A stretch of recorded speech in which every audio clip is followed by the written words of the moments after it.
அஸ்ஸலாமு அலைக்கும் வரஹ்மத்துல்லாஹி வபரகாத்துஹு.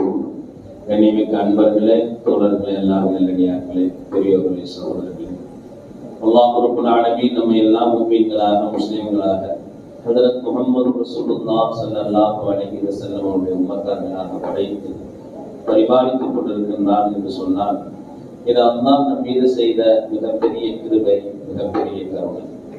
கண்ணியமிக்க அன்பர்களே, ஷரீஅத்துல நாம சில காரியங்களை, நற்காரியங்களை செய்யறதுனால அல்லாஹ் நமக்கு நன்மைகளை கொடுக்கணும். ஆனா எந்த காரியமும் செய்யாம சில விஷயங்களை பார்க்கறதுனால நன்மை கிடைக்குது. இதை செய்யணும், தொழுதோம், நோன்பு வச்சோம், இதெல்லாம் செஞ்சோம் இல்லையா, இதுக்கு அல்லாஹ் நன்மைகளை கொடுக்கணும். ஆனா சில விஷயங்களை பார்க்கறதுனால நன்மை, எதுவுமே செய்ய தேவை. அது 3 விஷயம் சொல்றாங்க, இல்ல 3 விஷயம் சொல்றாங்க. ஒண்ணு, காபத்துல்லாவை பார்த்தாலே நன்மை. காபத்துல்லாவை எதுவும் அங்க போய் தொழுவதுன்னா ஒரு தொழுகைக்கு 1 லட்சம் நன்மைகள் கிடைக்கிறது. 2வது, போய் பார்த்தாலே நன்மை. அதே போல குர்ஆன் ஷரீஃபை திறந்து அந்த எழுத்துக்களை ஓதுறது 2வது. அந்த எழுத்துக்களை பார்த்தாலே நன்மை, குர்ஆனை பார்த்தாலே நன்மை.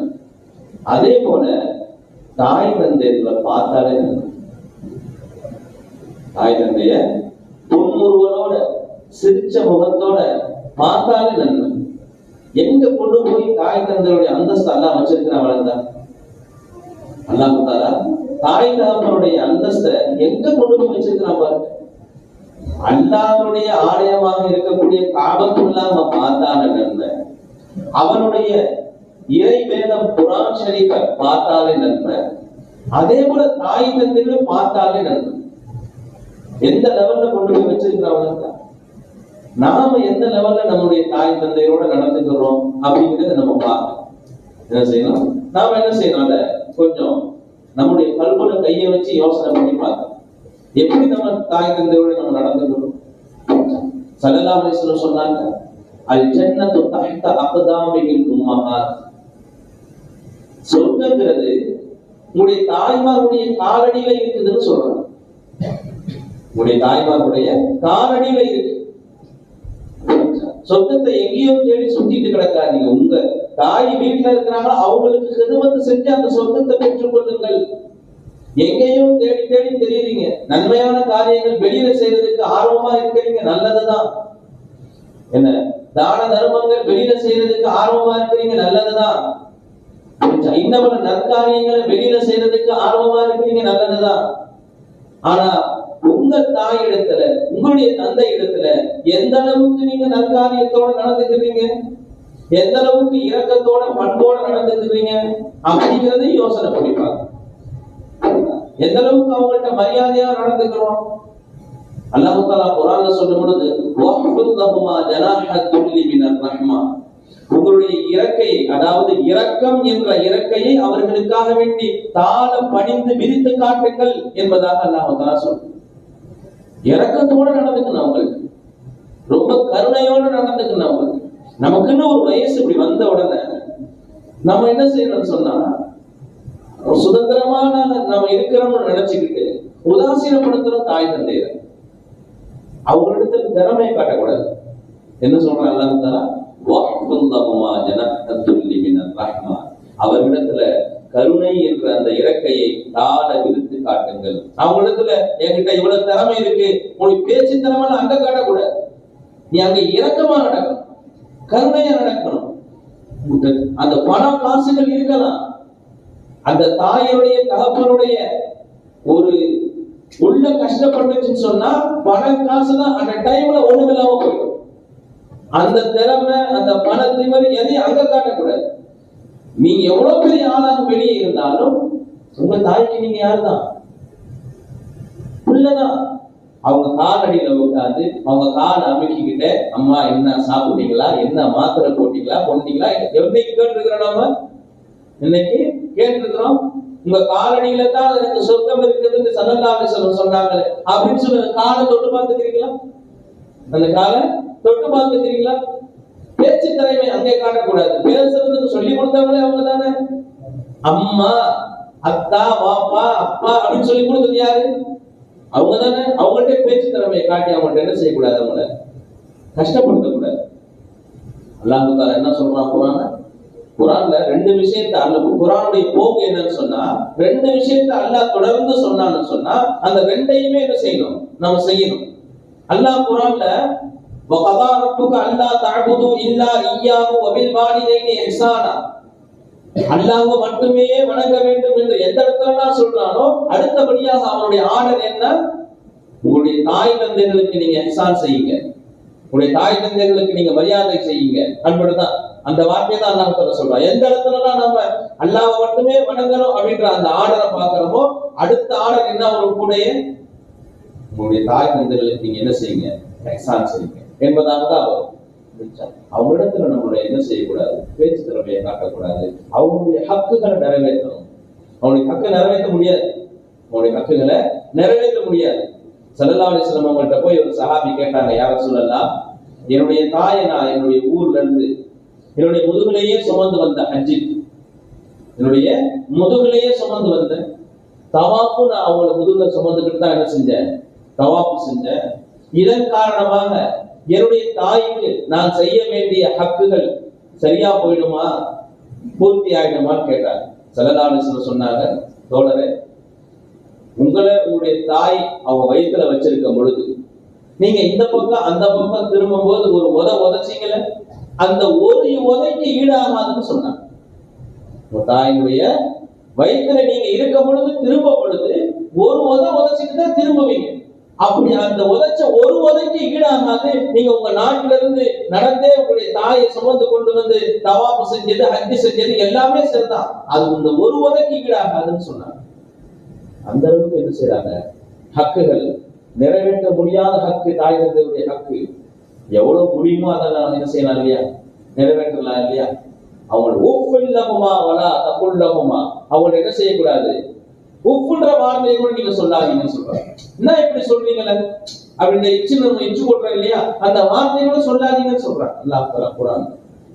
அவங்க என்ன செய்யுமா, வகுல்லஹுமா கௌலன் கரீமா, ரொம்ப சங்கையான வார்த்தையை அவங்க இடத்துல பயன்படுத்து, அவங்க இடத்துல ரொம்ப சங்கையான வார்த்தையை பயன்படுத்து.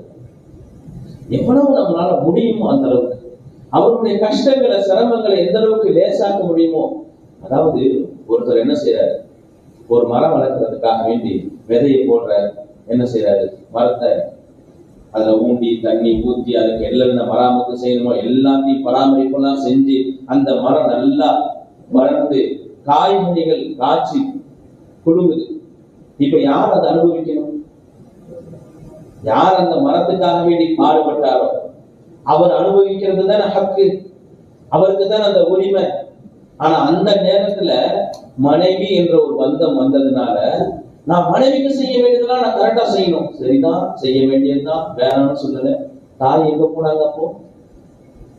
தாயினுடைய ஹக்கு ஏன் உன் கண்ணுக்கு தெரியல, தாயினுடைய ஹக்கு ஏன் உன் கண்ணுக்கு தெரியல? இப்ப வந்து சேர்ந்துக்கிட்ட மனைவி ஹக்கு உனக்கு பெருசா தெரியுது. இப்ப இருக்கக்கூடிய எல்லா டெக்னாலஜியை கொண்டு அவங்களுடைய தேவைகளை பூர்த்தி செஞ்சு கொடுக்குறோம். ஆனா எங்க செய்யறாங்க, வீட்டுல தாய்க்கு தேவையான ஒரு சின்ன பொருள் கூட வீட்டுல கிடையாது. ஆனா என்ன செய்யணும், நம்ம மனைவிக்கு செய்ய வேணாம்னு சொல்லல, சரிசமமா செய்யும். அவங்களுக்கு செய்யுங்க, இவங்களுக்கு செய்யுங்க, அவங்களுக்கு செய்யுங்க, இவங்களுக்கு செய்யுங்க. ஏன்னு சொன்னா நபியுடைய காலத்துல தாய்க்கு அந்த தாய்க்கும் மனைவிக்கு இடையில ஏற்பட்ட பிரச்சனை தான் ஒரு சஹாபிக்கு என்ன வரல, அவருடைய சக்கராத்துடைய வேலையில கலிமா நசீபாவுல. என்ன சொல்றாங்க அந்த ஹதீஸ்ல, அல்கமா ரலியல்லாஹு தஆலா அவருடைய சக்கராத்துல கலிமா நசீபாவுல ஒவ்வொரு சஹாபியாக வந்து கலிமா சொல்லி கொடுக்குறாங்க. கலிமா வரல, கடைசியில ரசூலுல்லாஹி ஸல்லல்லாஹு அலைஹி வஸல்லம் அவங்களே நேரடியாக வந்து சொல்றாங்க, அப்பவும் கலிமா வரல, என்னதான் பிரச்சனைன்னு விசாரிக்க போகும்போது அவங்க தாய் அவங்க மேல வருத்தமா இருந்தாங்க. என்ன ஏமா இந்த மாதிரி வருத்தம், சுருக்கமா சொல்றேன், ஏன் இப்படி வருத்தமா இருக்கிறீங்களா, ஏன் இந்த மாதிரி அவருக்கு கலிமா நசீபாவுடைய அவர் மன்னிச்சிட்டீங்களா, நீங்க நான் மன்னிக்க முடியாதுன்னு, நான் மன்னிக்க முடியாது. ஹதீஸ் எப்படி வருது பாருங்க, ஏன் இப்படி சொல்றீங்க, ஏன் நீங்க அவங்கள மன்னிக்கல அப்படின்னு கேட்கும் பொழுது அவர் மனைவிக்கு கொடுக்கறத விட எனக்கு ரொம்ப குறைவா செலவுக்கு கொடுத்தாரு. எப்படி வருது, மனைவிக்கு கொடுக்கறத விட ரொம்ப குறைவா, செலவுக்கு கொடுக்காம இல்ல, செலவுக்கு மனைவிக்கு கொடுக்கறத விட குறைவா கொடுத்தாருன்னு சொல்றாங்க. இன்னொரு ரிவாயத் எப்படி வருது, மனைவியை பக்கத்துல வச்சுக்கிட்டு என்ன ஏசுவார், திட்டுவார். மனைவி இருக்க போகும், நீ மனைவியை பக்கத்துல வச்சுக்கிட்டு உங்க அம்மாவை திட்டினா உன் மனைவி எப்படி மதிப்பான்? வீட்டுல நீ இருக்கும்போது அப்படி ஆசாங்க பாசாங்க செஞ்சுக்கலாம். நீ போயிட்டேன்னு சொன்னா தலைகீழ நிற்பா. நீனே மனைவியை மதிக்கலன்னு சொன்ன, உங்க தாயை மதிக்கலன்னு சொன்ன, மனைவி எப்படி வந்த நேற்று வந்தவங்க எப்படி மதிப்பாங்க? புரியுதா? தாய் உங்களிடத்துல உரிமை பெற்றவர்கள், உங்களிடத்துல உரிமை பெற்றவர்கள். நீங்கள் உங்களுடைய சொத்தும் உங்களுடைய தாய் தகப்பனுக்கு சொந்தம். நீங்களுடைய சொத்தம் உங்களுடைய தாய் தகப்பனுக்கு சொந்தம். உங்கள்கிட்ட கேட்கணும்னு அவசியம் கிடையாது. உங்க பாக்கெட்ல இருந்து எடுத்துட்டு போறதுக்கு உங்களுக்கு உரிமை இருக்கு. உங்க பாக்கெட்ல இருந்து கையை விட்டு எடுக்கிறதுக்கு உரிமை இருக்கு. நீ ஏன்னு கேட்க கூடாது. புரியுதா? அப்படி உரிமை பெற்றவர்களை ஓரமா ஒதுக்கி வச்சுட்டு நான் வாழ்வை பெரிய ராஜாவாகுன்னு சொன்னா நடக்குமா? நீ கனவுல வேணா நினைச்சுக்கணும். அது மாதிரி கனவுல வேணா நினைச்சுக்கலாம். கோபுரத்துல இருந்து தள்ளி இருந்து செஞ்சிருவான். அல்லாஹ் கவுத்துருவோம். இங்க இருந்து கவுத்தா செஞ்சிருவேன், பொழைச்சுக்குவேன். உன்னை கொண்டு போய் கோபுரத்துல வச்சு அங்கிருந்து கவுத்திடுவோம். ஏன்னா ஹதீஸ் அப்படித்தான். இம்மையில செய்யக்கூடிய பாவங்களுக்கு தண்டனை வறுமையில, இம்மையில செய்யக்கூடிய பாவங்களுக்கு தண்டனை வறுமையில. ஆனா மூதில் வாலிதை, தாய் தகப்பன் நோய் வந்து செஞ்சவங்களுக்கு இம்மையிலும் வேதனை மறுமையிலும் வேதனை. இம்மையிலே அந்த வேதனை ஏன் கொடுத்தது காட்டுவான்ல. இம்மையிலையும் இந்த வேதனையை நான் ஏன் கொடுத்தேன் அப்படின்னு காட்டினா அவனுக்கு மௌத்து கொடுக்கும். அதனால நல்லா பாதுகாக்கணும். ரெண்டு பேருக்கு சமமா செய்யும். ஏன்னா இப்ப வந்து இருக்கக்கூடிய அந்த பெண்ணும் கடைசியில அவ்வளவு ஒரு மாமியாரா போவாங்க. அந்த நிலைமை உங்களுக்கும் வரும். உங்களுக்கும் பிள்ளை பிறப்பான், உங்களுக்கும் மருமக வரும், நீங்களும் மாமியாரா போவீங்க. உங்களுக்கு அந்த நிலைமை கண்டிப்பா வரும். சைக்கிள் தான் அது, ஒரு சர்க்கிள் தான் அது. நீங்க எப்படி நடந்துக்கிட்டீங்களோ அதே உங்களுக்கு வந்து சேரும். தீதும் நன்றும் பிறர் தரவாரா. நன்மை கெட்டதும் வேறவும் செஞ்சது உங்களுக்கு வராது. நீங்க நன்மை செஞ்சீங்க அதே நன்மை உங்களுக்கு வந்து சேரும். நீங்க தீமை செஞ்சீங்க அதே தீமை உங்கள்கிட்ட வந்து சேரும்.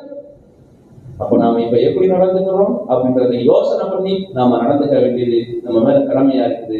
அல்லாஹ் தஆலா கிருபை செய்வானாக. வாக்கர் தஅவானா அனில் ஹம்துலில்லாஹி ரப்பில் ஆலமீன். அஸ்ஸலாமு அலைக்கும் வரஹ்மத்துல்லாஹி வபரகாத்துஹு.